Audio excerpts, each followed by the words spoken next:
Ladies and gentlemen, the Hilltop Pillbox proudly presents the Colonial Conundrum. What you're about to witness occurred in 4 different locations at the same time. 2 of those locations were in the United Kingdom, where one Hell on Wheels and one Corporal Clegg decided to match wits against Triple Crown and yours truly, the Hilltop Pillbox. Corporal Clegg, Hell on Wheels from the United Kingdom, and representing the Colonies, Triple Crown and Hilltop Pillbox, both from British Columbia, Canada. Everything you're about to see here is true. None of the names have been changed, because none of us are innocent.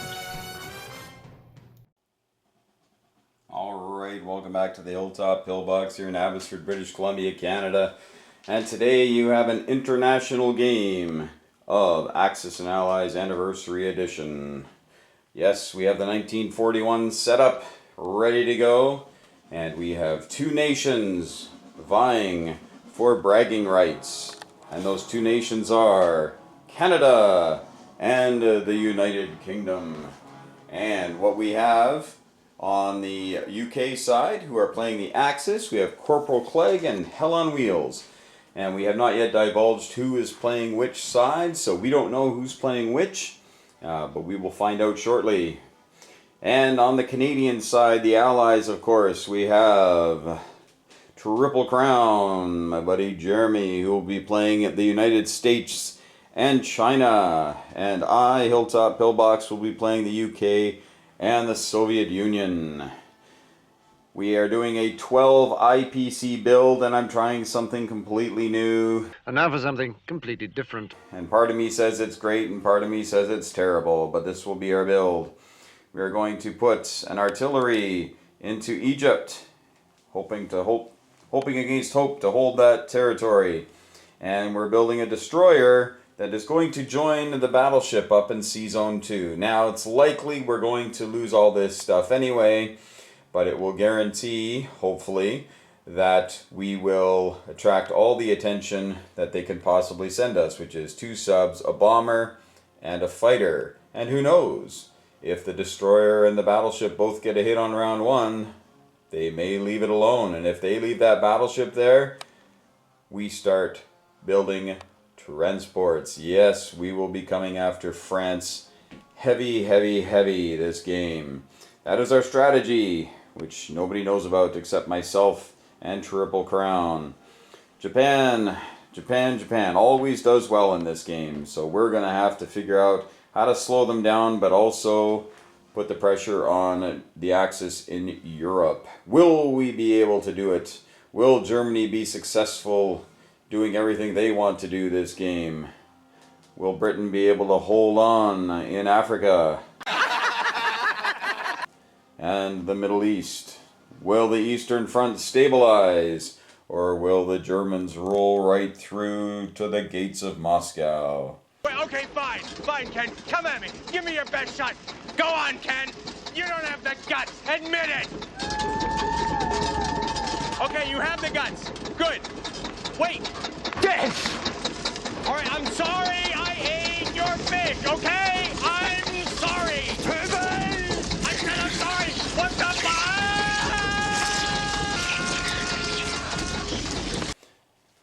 Time will tell, and we'll let you know how round 1 went right after this. Well, definitely one of the more interesting round 1s we've had. Alright, so here in the Pacific, fairly status quo. The battleship was sunk, and no loss to Japanese fighters this round. They didn't lose anything to the destroyer in 56 or the battleship. So, Corporal Clegg was saying he's never had that happen before, so good omen for them. I backed off my Soviet units here, thinking that the Japanese would be hot on my heels, but they decided instead not to do that. So we're going to have some extra help back at Moscow that will be sorely needed, I am sure. The Chinese were able to hop into an empty Kiangsu, but will no doubt pay for that hubris. And they just moved back to Sikeng to get out of the way of this. Yes, the Japanese have gone big into the south. They took the Philippines for the loss of one man. Borneo, of course, is unopposed. So now they have Australia, the East Indies, and even Calcutta can fall this round.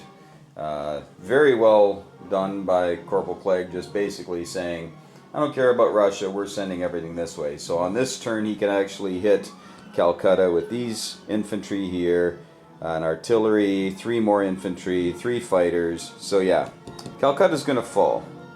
We were thinking, depending on what Japan does, we probably won't build a factory in India. We did, however, take our Australian dudes and we brought them to 43, and we'll likely end up helping out Africa. I'm just going to turn down the war. There we go. The Battle of the Bulge overture. Alright, over here, the Germans tried a monstrous attack on Egypt and took me right down to 1 fighter left. But they lost a couple of tanks. They brought the tank from France. They brought their bomber and everything, and they loaded up everything they could. And fortunately, that 1 artillery that I placed in there helped to absorb that 1 hit and turned the tide of the battle. So knowing that Calcutta would fall, regardless of how much stuff is there this round, I decided to evacuate it, bring it into Egypt. Moved up the guys from Rhodesia. Transjordan was empty, so the Italians came in there. I sank the German transport that was in 15 with my destroyer, thinking that the Italians might try to land in Egypt, and I wanted to stop them from bombarding. So I had to sacrifice a destroyer for his transport. Still a good trade, I think. Still a good trade, knowing that we can hold Egypt a little while longer anyway. This transport's likely going to die, so not sure if we can help out too much. The Eastern Front was a tale of interest. They came into the Ukraine and didn't lose anything. And then they went into East Poland with a man and a tank, and we got a hit on the first round, and they did not. So he retreated his 2 tanks. He had one man and 2 tanks. So 2 men and 2 tanks, and I had 2 men. That's what happened. And I had 2 men. Yeah, he got no hits. I got 2 hits. So he decided to back up, which allowed me to then come down to Bulgaria, Romania, and take that with 1 infantry, which caused the Italians to come out and take it, and they lost an infantry taking it back for the Germans. The Baltic states fell without a fight, though. They killed all 3, and I was 0 for 3 on that. I decided to bulk up Karelia, brought over some British fighters, moved as much stuff in as I could, brought these guys from Moscow for a counterpunch, and I built a couple of tanks, so now I can hit back with 5 units if he does take Karelia and hold it. Because the German build was this, the dreaded carrier transport build. And dreaded carrier transport and 2 tanks build. So he can come into London and cause some grief there as well, but also going into Karelia. So a lot of options for the Germans up here. He's got lots of strength there, not much in the middle, and then decent strength in the bottom. Of course, we built the 4 guys here and brought in everybody. So we have our requisite 12 infantry defending. He certainly won't be taking the Caucasus this turn. And the longer we can hold on to the Caucasus, the better. I think this 1 guy here, the 2 guys who stopped the Germans, I think that's going to really help us in the long run. But we'll see. 1 round a game does not make. Over here, that destroyer chased off the German subs. They decided not to hit that. They decided instead to come down and try to sink the destroyer and the cruiser. So they brought a fighter and the 2 subs, and they got 1 hit on the first round, and I got 2. So yeah, the dice are pretty good. In fact, Hell on Wheels was, hey, basically, where is the real hilltop, and what have you done with them? So some pretty good rolling in the first round for that. And now we're in a position to bring over quite a bit of stuff, and I built a transport up here, and that was what I was going to do at the beginning. That was the whole thing, was we are going to pounce on Western Europe. That's the whole goal. Basically, spam infantry as much as we can here, and then pounce on France as often as possible to just keep German and Italian guys over here. And you can see it's already working a little bit, right? Usually that Italian tank is headed this way. to try the can opener. Of course, the Americans came down here, and the bomber carried on to land in Egypt. Only built a single, well, actually didn't build it, he just walked in from central U.S. Everything went into the Pacific. Not sure if I actually covered that. So we got the battleship and a sub, a transport, a man, and an artillery. So we're letting the Japanese know that this Pacific will not be given away. And you can see that if they just say, screw it, we're just moving, that could be a real problem. Funny thing happened in the Philippines. He sent down the battleship, and all I had is the destroyer, and I rolled and got a hit in the first round. He did not. And then he rolled, got me in the second round, but I got him as well. So then the two transports remained, the American and the Japanese. So he's lucky he got that hit, because if not, I would have sunk the whole landing force, and there'd still be a destroyer and a transport for the Philippines and 2 men on it. But we brought that transport over here. So now the Japanese can certainly hit this with, those 4 fighters and these 2 fighters, but they can't hit it with any surface fleet. And I don't know if they want to throw away fighters against 1, 2, 3, 4 targets that shoot back, 2 2s and 2 4s against 6 3s. I don't know if they want to do that. I think they want to head this way. So I think Triple Crown did a really good job building this stuff here, and now the Japanese really have some concerns. All right, well, we'll see how round 2 treats us here of Axis and Allies Anniversary. This is the Deadpool from round 1. It's pretty good for an anniversary game, wouldn't you say? Round 2 sure saw some fun stuff happening, and I'm going to stop it. Alright, round 2 is over, and as we can see in the Pacific, the Americans continue to pour some money into here, and it's a necessity because the Japanese have decided to land and start their sojourn in the Soviet Far East, and they've taken over lots of China.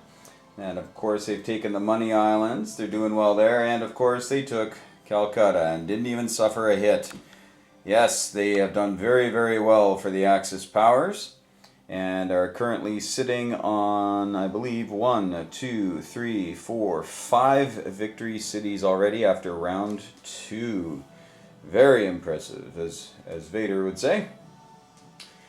And up here in the Soviet Union, the Soviets have actually had some decent success against the Germans, and the Germans had quite a force here in Ukraine, and I had to go after it. So I sent my 12 men and 3 tanks after his artillery, 4 tanks and 2 fighters. On the first round, my 15 dice, all misses. And then he got 1 hit, I think, with his... No, he got 4 hits. He got 3 hits, took me down to 9.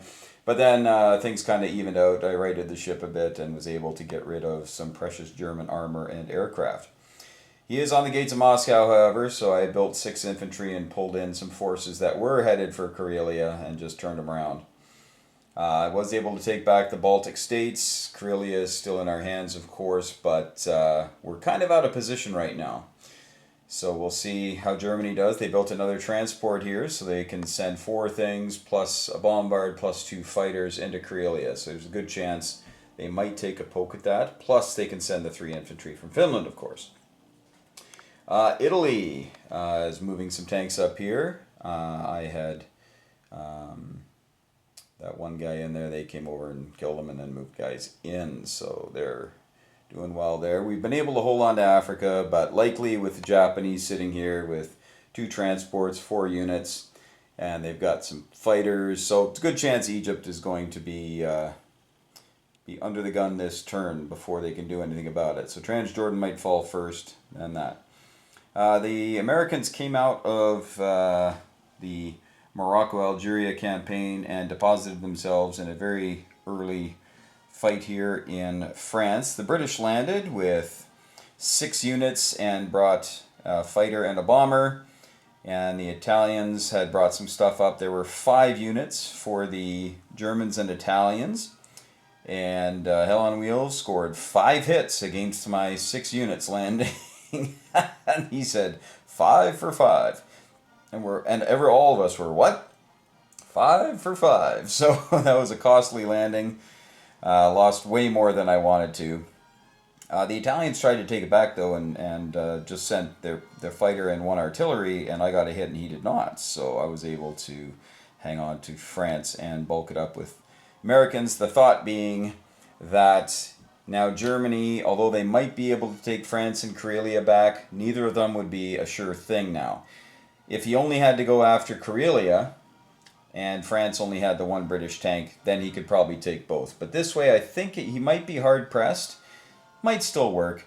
But now he really has to think about a possible landing in Germany, because I have got a lot of stuff to land. I've got 4 transports here to do some business. So I could land 8 units into Germany this turn if he's not careful. So we'll see if he sees that coming. The Italians built a bomber this round, wanting to reach out and swat some of these transports going around, such as this one. Yes, we landed in Brazil.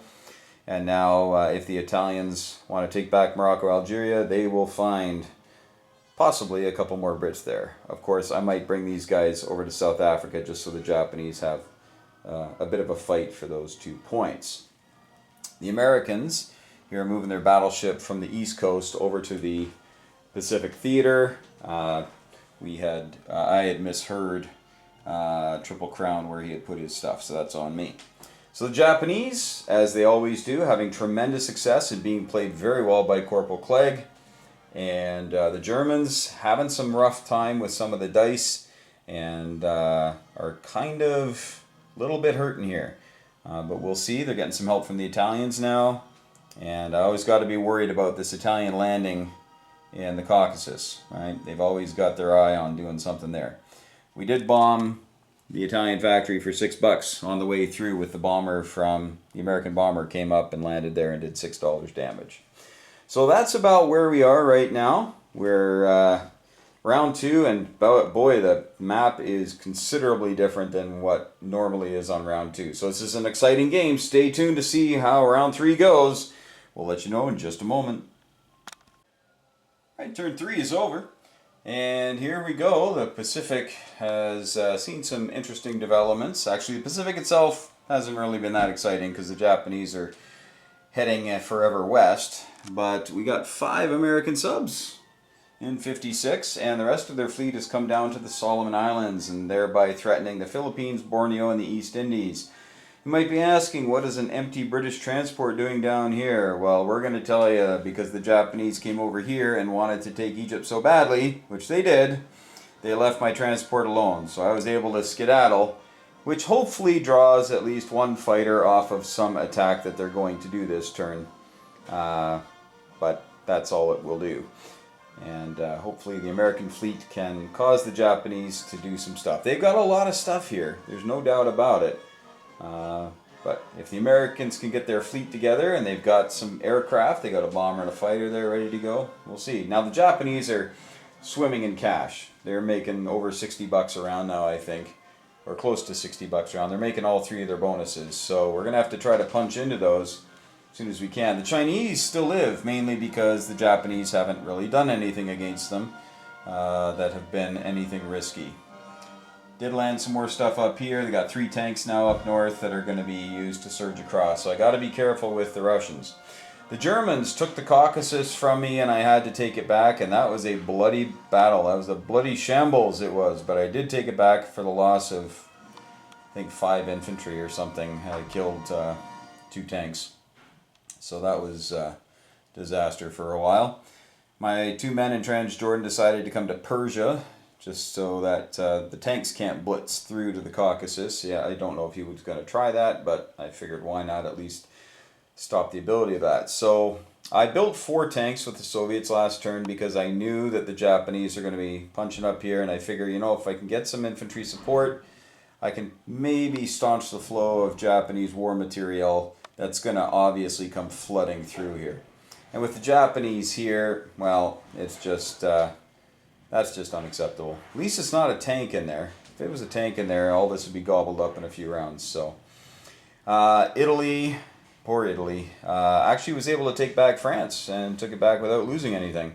They killed a fighter, a tank, and an artillery with 2 men.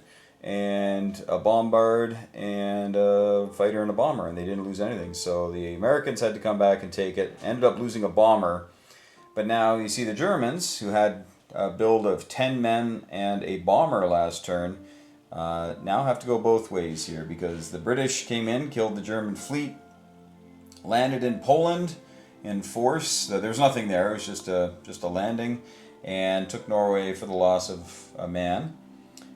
Britain got the technology of paratroopers, so not really powerful, but can be fun. You can pick up one man in where a bomber starts, and you can go drop it off in the first hostile zone. But then the bomber can also bomb. So it's kind of cool. A little broken maybe, but kind of cool. The Italians did take back Morocco, Algeria, which forced the Americans to come back and take it, and there might be the loss of a transport here, but we'll see. We'll see what Britain comes up with. Britain's got a good stack of cash. I think $50 to spend this next turn, despite losing so much of their holdings. Getting bonuses like owning France, and then now they've taken Norway and Poland. That kind of is a bit of a what do they call it? A balm on the wound.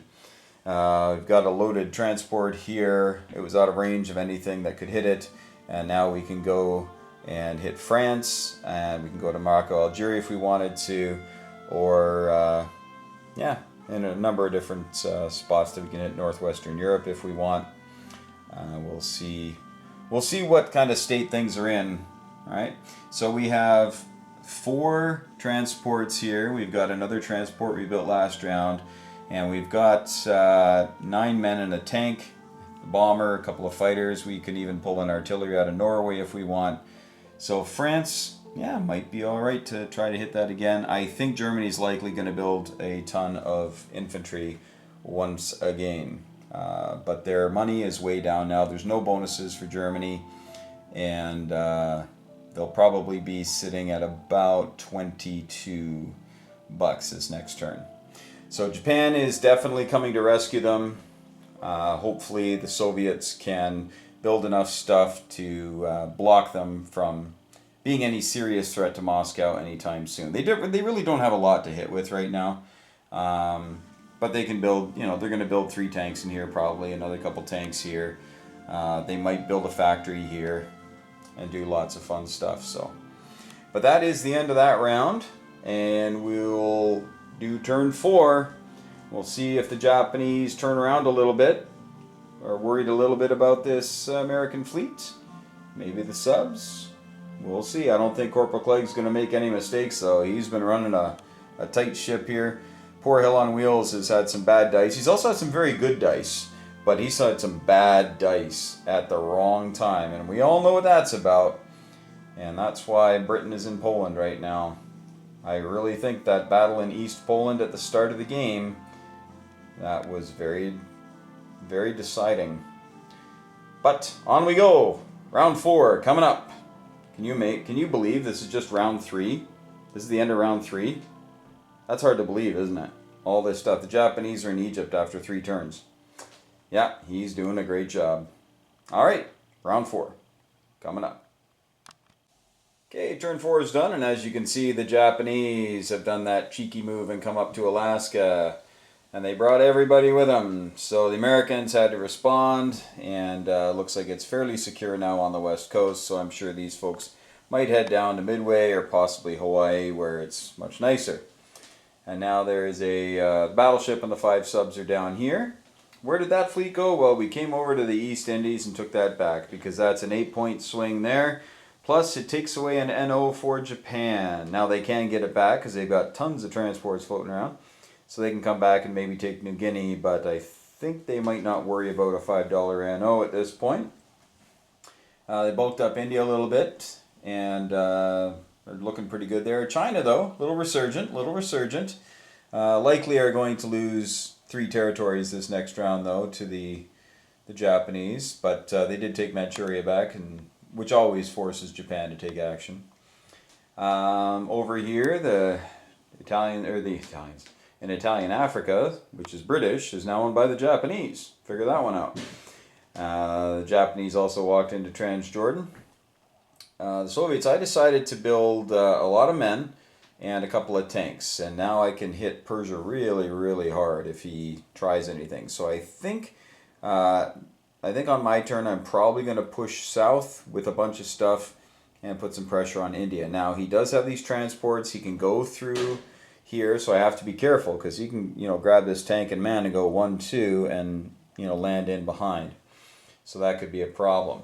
Up here, the British were able to come and take Finland using the paratrooper tech that they have, which is really, really handy. And they were able to kill the Germans up there.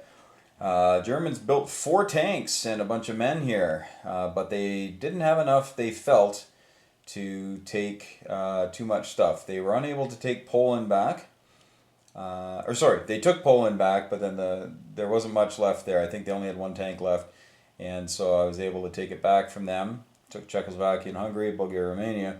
And I did a dash into Italy with 2 tanks, and I was able to kill a bomber and a tank. And at that point, Italy had no ground forces, so I knew that France was safe and the Balkans would remain Soviet until the Germans come down and free it. So, lost a couple tanks, but for a bomber and a tank, I figured it was a good trade.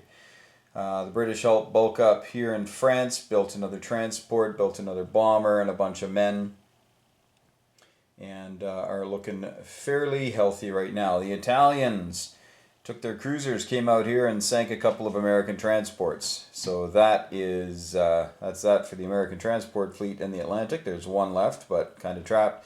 So the British looks like they're going to have to come and try to rescue and take out a couple of these wonderful Italian cruisers before they get back together with their big brother over here.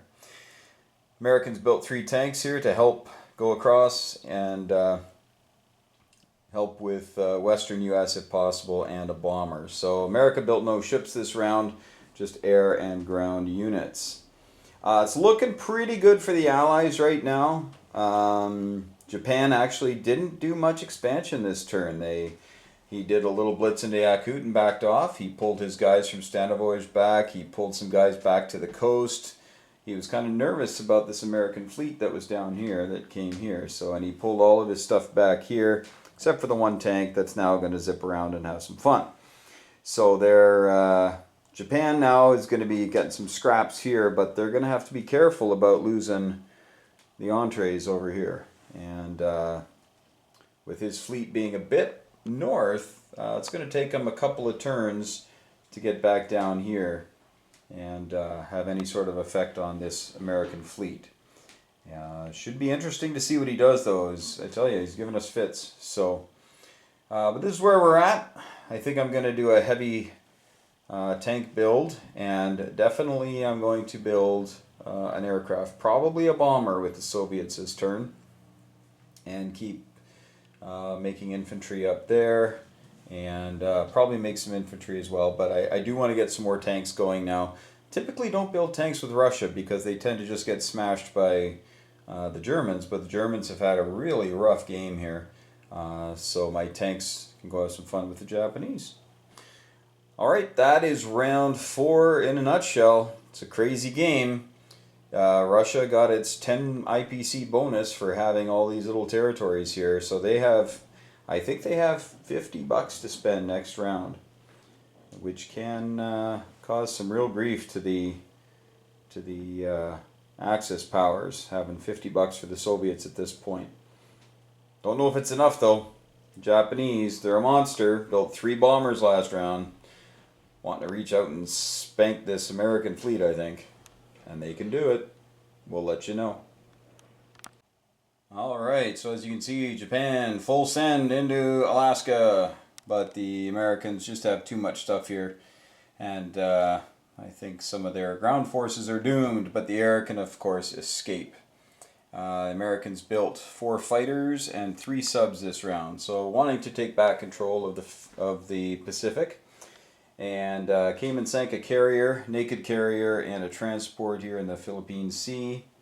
Moved these guys over here, and also took French Indochina Thailand. So that takes 1 way to produce units on the mainland. Now Japan in their last build built everything in Japan and around Japan. Everything.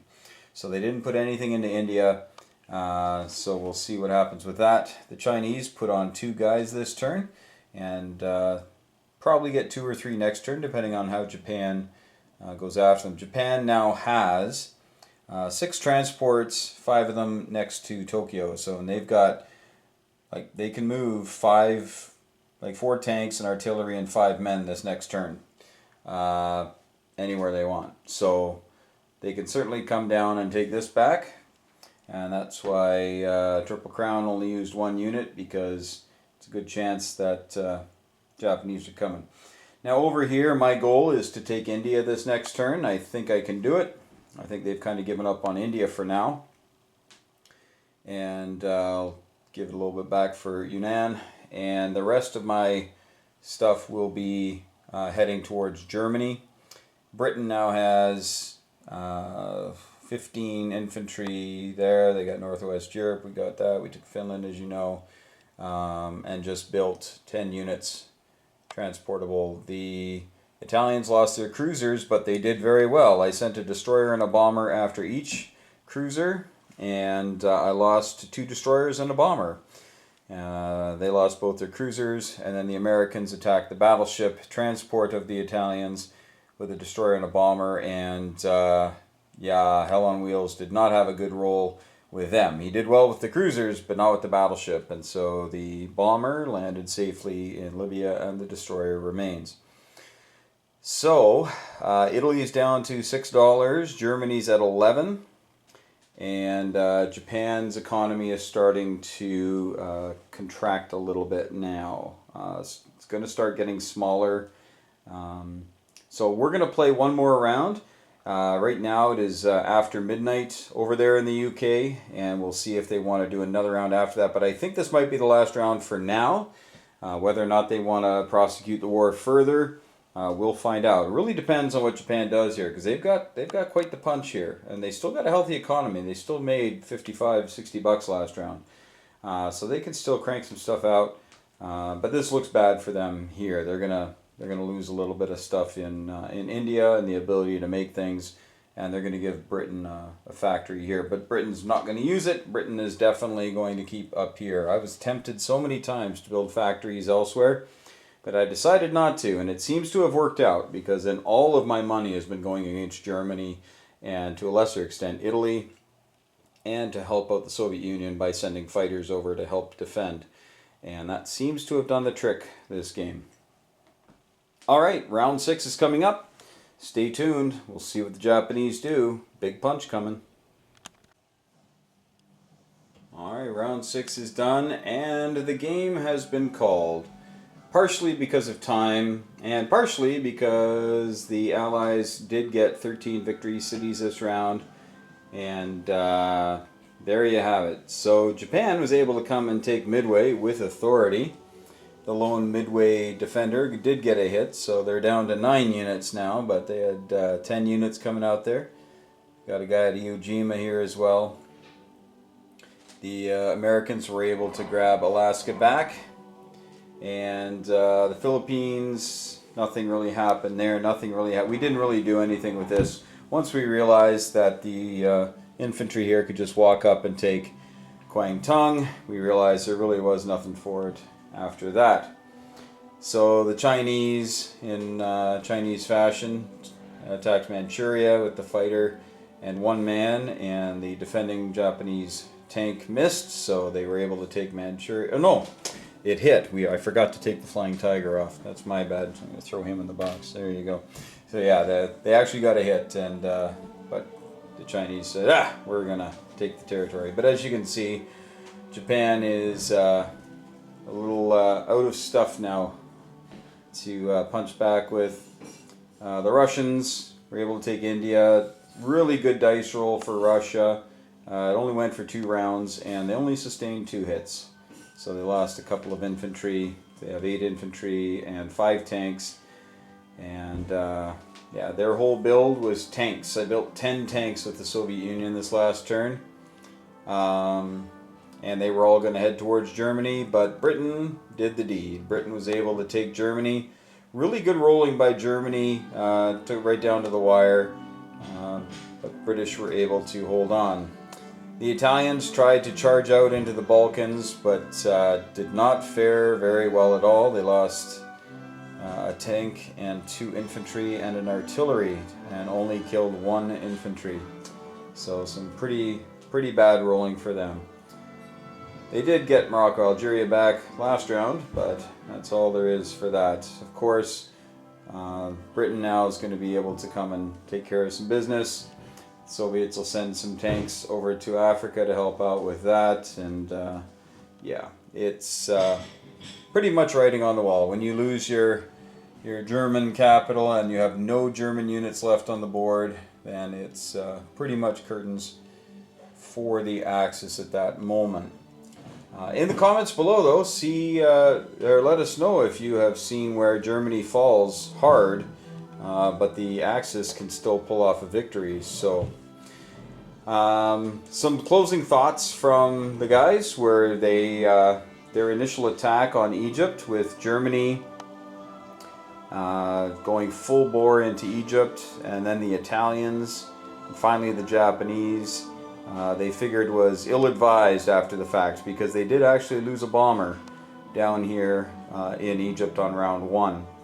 And so they thought that was, in hindsight, they said maybe we shouldn't have done it on round 1. Maybe round 2, kind of get some more Italian stuff down here and then hit it, but live and learn, I guess. And also, when I was able to add with the 12 bid, the artillery in Cairo and the destroyer in C-Zone 2, well, Saving Private Ryan is really loud right now, so we're going to turn that down. They figured that the attack on the battleship and a destroyer up here in C-Zone 2 was probably ill-advised, and so that's why they decided to try something different. America didn't have to spend too much time and money and energy here in the Atlantic because of some of the things that went on here. They also thought that their build of a carrier and another transport and a couple of subs in C-Zone 5 was kind of throwing money away because it didn't give them enough ground pounders, right?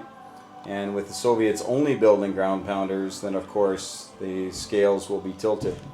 For my part, I still go back to that first battle in East Poland. His 2 tanks and 2 infantry met with disaster, and he lost his 2 infantry, I lost nothing, and so he retreated. And by holding on to that one territory, it gave me about 2 turns that I knew that Karelia was going to be okay, and I knew that Moscow was definitely going to be okay. So, you know, I was able to punch into Bulgaria, Romania with that infantry on round 1. Right, so on round 1, I'm already into Bulgaria, Romania. Of course, he died, like the Italians came and killed him, but it did slow him down, right? Slowed down the Italian can opener attempts enough for me to have 2 builds in Russia and the Caucasus, where typically you only really get 1. Yeah. Not an awful lot of stuff going on. The the Japanese finally did get a tech, and he went for breakthrough chart number 2, and he got super subs, the most useless tech on chart 2 for the Japanese at this time of the game. Now that was kind of disaster. He was hoping for long-range aircraft because he had all that stuff. He had the 6 fighters and the 3 bombers. In Alaska, get some long-range aircraft. You could probably come down here and put the hurt on things, really reach out and cause some real problems. But he got super subs. He did build 4 bombers, hoping to get that tech, but he graciously just said, what's done is done. Even with that tech, though, well, I guess with that tech, they could have flown back to Kwangtung with their fighters, with long-range aircraft, and then we would still be playing. Yeah, and it'd be a couple more turns at least before we could get stuff moving. I did put my whole build into the UK, kind of out of habit, but also because I knew that down here, this really wasn't a huge concern. The Soviets are running rampant. I got a bomber down here. I got guys here. I got guys up north. I built a bunch of tanks. They're all going to head this way.